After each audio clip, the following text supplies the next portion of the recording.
Hey, hi everyone. My name is Choturam Saini, currently pursuing MBBS first year MRA Medical College, Ambedkar. तो आज इस video में उन सभी डाउट्स को क्लियर करने वाला हूं जो नीट 2025 को लेकर चल रहे थे।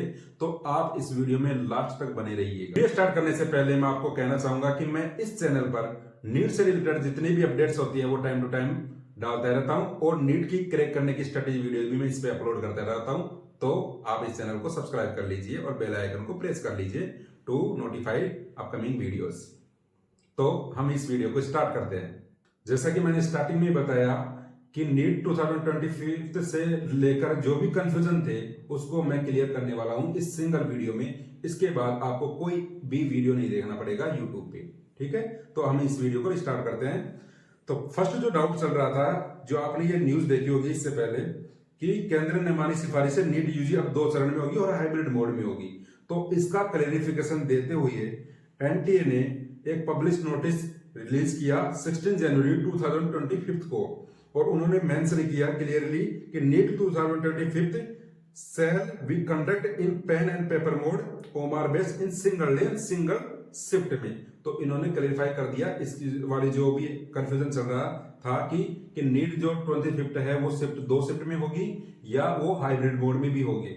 तो इसका क्लैरिफिकेशन हमें मिल गया कि अब जो नीट 2025 होने वाली है वो पेन पेपर मोड में होगी और सिंगल शिफ्ट में होगी, ठीक है। अब जो सेकंड जो क्वेश्चन अराइज हो रहा था कि एप्लीकेशन फॉर्म कब रिलीज होंगे, कब और कब उसमें एप्लीकेशन फॉर्म में कौन कौन से डॉक्यूमेंट चाहिए, तो इसका क्लैरिफिकेशन देते हुए एनटी ने ये जो पब्लिक नोटिस जारी किया 14 जनवरी 2025 को। इसमें उन्होंने क्लियरली मेंशन किया कि NEET 2025 registration process shall be started in due course of the time, यानी जल्दी नीट 2025 की एप्लीकेशन फॉर्म जल्दी स्टार्ट होने वाले हैं। और इन्होंने डॉक्यूमेंट के बारे में भी बताया कि एक नया डॉक्यूमेंट ऐड हुआ है उसमें अपार आईडी। अपार आईडी के बारे में उन्होंने मेंशन किया कि अपार आईडी लगेगी उसमें। तो अपार आईडी के बारे में बात करूंगा बाद में, अभी इसके थोड़ी देर बाद में।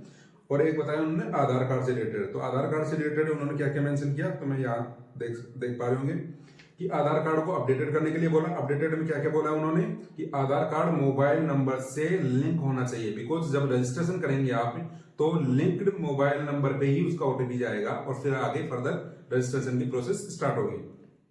और सेकंड जो उन्होंने बताया कि जो आधार कार्ड में है वो नेम और डेट ऑफ बर्थ है वो 10th मार्कशीट के अकॉर्डिंग होना चाहिए। और थर्ड जो था कि फोटो लेटेस्ट होनी चाहिए, यानी कि जो बच्चे अभी इस समय मतलब उनका जो फेस है वो इस समय प्रेजेंट टाइम का होना चाहिए। ऐसे नहीं कि कुछ बच्चे क्या होगी 8th क्लास में 6th क्लास में ऐसे बनाए होंगे आधार कार्ड, तो उस समय का होगा तो वो फोटो मैच नहीं कर पाती होगी इस समय प्रेजेंट टाइम में, तो वो अपनी फोटोज को अपडेट करवा लेना।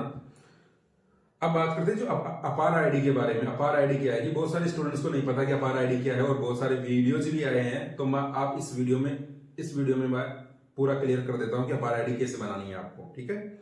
जो बच्चे स्कूल में है वो स्कूल में, अगर आप स्कूल में एक फॉर्म फिल किया जाता है वहां पे आपको अपार आईडी मिल जाएगी और वो फॉर्म फिल कर दोगे तो स्कूल वाले दे देंगे, ठीक है। और जो बच्चे नहीं, अगर मान लो जो ड्रॉपर बच्चे हैं तो उनके लिए तो स्कूल ही बहुत दिनों से पहले की है उन्होंने, तो उनको तो क्या ही पता होगा, तो कैसे करना है, कैसे प्रोसेस होगी, स्कूल वालों को क्या कहेंगे ना। तो वो क्या करेंगे, अपने मोबाइल में एक डिजी लॉकर ऐप इंस्टॉल करना प्ले स्टोर पे और उसको साइन इन करना आधार कार्ड से, ठीक है। आधार कार्ड पे ओटीपी जाएगा, जो लिंक्ड मोबाइल नंबर है उस पर जाएगा ओटीपी और उसको साइन इन कर ले हुए। फिर उसके बाद एक सर्च बटन आता है, सर्च बटन पे आपको सर्च करना है अपार, APAAR, अपार सर्च किया। उसके बाद आपको एक डिटेल फिल करनी होगी। डिटेल फिल करने के बाद आपकी अपार आईडी बनकर तैयार हो जाएगी। तो ऐसे आपको अपार आईडी बनानी है, ठीक है। अब जो थर्ड जो क्वेरी चल रही है इस समय कि एग्जाम डेट कब आएगी, मतलब बच्चे क्या है कि प्रिपरेशन में कम ध्यान देते हैं और इन चीजों में ज्यादा ध्यान देते हैं कि एग्जाम डेट कब आएगी। अब वैसे तो अगर मैं अपने अकॉर्डिंग बताना चाहूँ कि एग्जाम जो डेट आने वाली है वो लगभग ऑलमोस्ट मई के आसपास आ जाएगी। मतलब कि मई या तो फर्स्ट वीक में आ जाएगी, जब भी जो भी संडे पड़ेगा ना उसमें आ जाएगी एग्जाम। जो भी मई का संडे, फर्स्ट संडे पड़ेगा उसमें उसकी डेट होगी एक्सपेक्टेड में अकॉर्डिंग टू मी। और बाकी तो अभी एग्जाम डेट आएगी तो उस समय पता लग जाएगा, अभी जब एप्लीकेशन फॉर्म रिलीज होंगे तो उस समय आ जाएगी।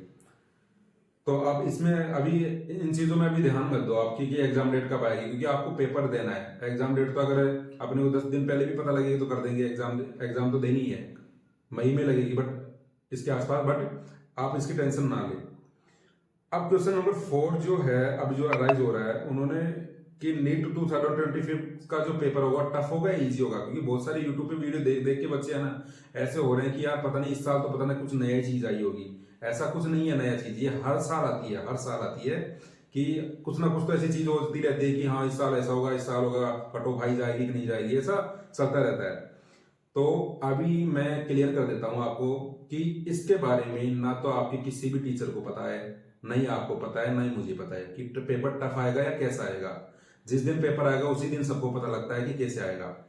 आप अपनी प्रिपरेशन लास्ट ईयर के पेपर के अकॉर्डिंग करते रहना, क्योंकि ये मैं क्लियर कर देता हूं कि आपका पेपर कैसा भी आए लेकिन आपके सिलेबस से आएगा वो पेपर, कहीं से बाहर नहीं जाएगा, वो सिलेबस के अंदर से आएगा। जितने जो भी आप पीसीबी पढ़ रहे हैं, एनसीईआरटी पढ़ रहे हैं, जो भी नोट्स पढ़ रहे हैं वहीं से आएगा वो पेपर, इसके अलावा कहीं नहीं जाएगा। बस तो आप अपनी प्रिपरेशन में ध्यान देते रहना, ये चीजें मत सोचो कि टफ आएगा या आएगा। जितना भी आप पेपर दे रहे हो, टेस्ट पेपर देते रहो, मॉक टेस्ट जितने भी प्रैक्टिस करते हो, मॉड्यूल सॉल्व करो, क्वेश्चन जितने जितने लगा सकते हो उतने लगाओ, अच्छे से चैप्टर को रिवाइज करते रहो। बार बार चैप्टर को रिवाइज करोगे तो उसमें अच्छी उसमें आपको क्लियरफाई होता जाएगा कि कैसे कैसे इस चैप्टर में क्या कहना चाह रहे हैं।